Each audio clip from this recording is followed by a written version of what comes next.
Okay, happy Wednesday racing, bayang karerista. Shoutout lang tayo saglit. Shoutout kay Boss Ben Ong from Tarlac City, Barangay Paraiso. At happy racing na rin kay Boss Glenn Santa Maria. At pati na rin kay Boss Ronald Susim. Okay, so Wednesday racing tayo, no? April 15, 2026. At yung karera natin, babalik sa Metro Manila Turf Club diyan sa Malbar. So 7 karera tayo, no? Usual Wednesday night racing schedule tayo. 7 karera, start time 5:30 ng hapon. Simulan na natin yung mga giya natin para sa araw ng Miyerkules. Okay, race 1 tayo. 3-year-old and above maiden race. Placers, distansya 1,200 meters, start ng winner take all. Okay, halos lahat din to may tsamba kung titingnan nyo, no? At first choice nga natin yung kalahok numero 6, couple entering Calling Dexter at Got Talent. Ryan Base at JL Shego Jr. yung re-renda dyan. Medyo mainam naman ipinakita niyang dalawang couple entry na yan nung huling takbo nila. So tingin ko parehas may panalo yan. At sila nga yung first choice natin, numero 6. Second choice natin, kalahok numero 3, Dancel.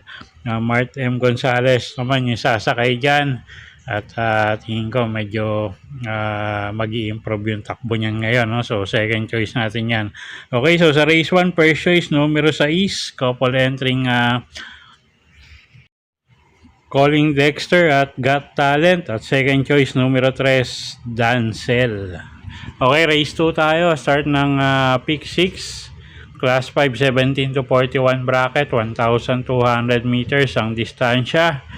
Okay, anybody's race din to, no? First choice natin dito, yung galing sa bakasyon na numero 6, Super Easy. JMS Torque yung re-renda dyan. Tingin ko medyo mababa sa grupo yan.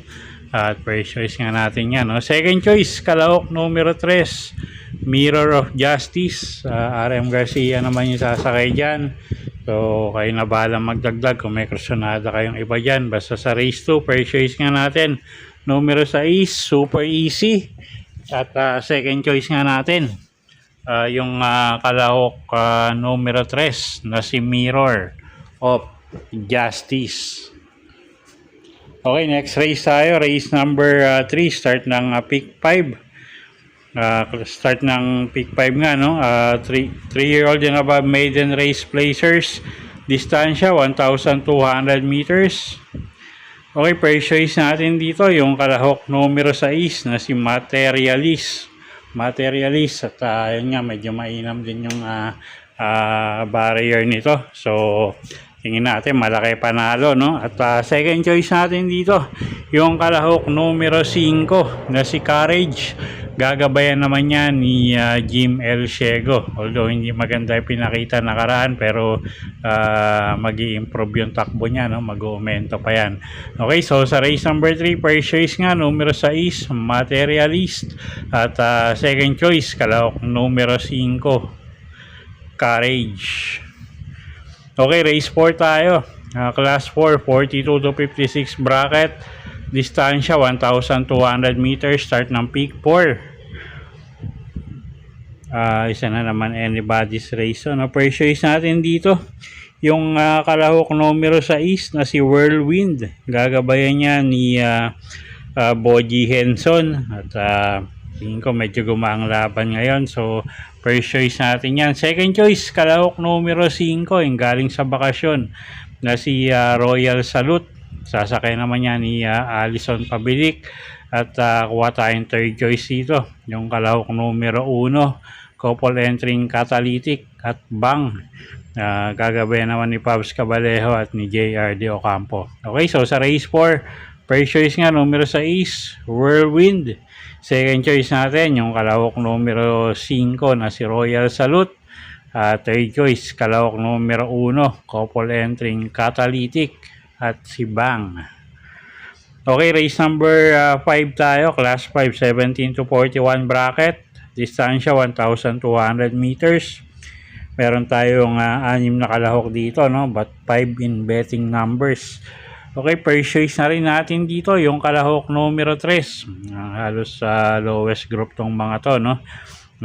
Couple entering Winsome Maxine at Sentinel Node. Sila yung first choice natin. Si Sentinel Node medyo ang huling takbo nito medyo sinubukan na rin, no? So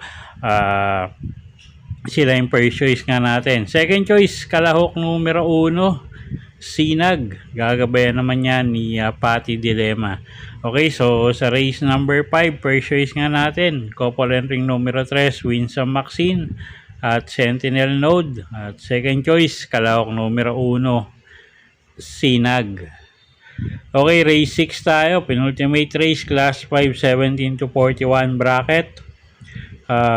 Distansya 1,200 meters. First choice natin dito yung kalahok numero 4 na si Leviathan. Babs Cabalejo yung re-renta dyan. Tingin natin medyo gumangin yung laban ngayon.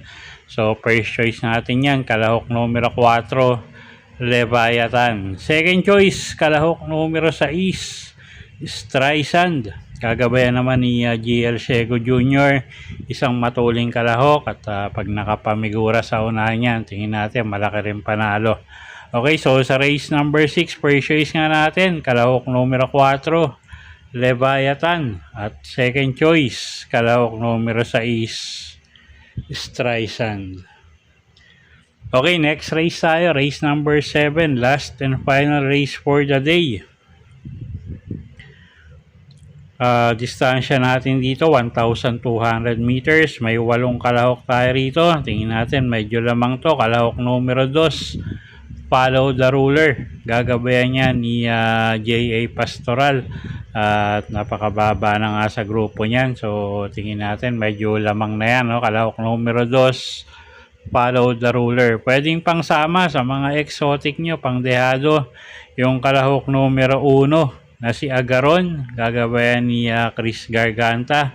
At yung kalahok numero 8 na si Galactus, na sasakay naman niya ni Pabs M. Cabalejo. Okay, so sa race number 7, tingin nga natin, medyo lamang yan. Kalahok numero 2, Follow the Ruler. At pwedeng pangsama, pang dehado sa mga exotic, kalahok numero 1, Agaron. At kalahok numero 8, Galactus. Okay, so yun po yung mga giya natin para sa araw ng Miyerkules, April 15, 2026. Sana po yung makatulong sa pagpili nyo ng mga tatayaang kabayo. Inuulit ko po, kayo pa rin po masusunod kung saan nyo itataya yung pinagpaguran yung pera. Good luck po at happy Wednesday racing, bayang karerista.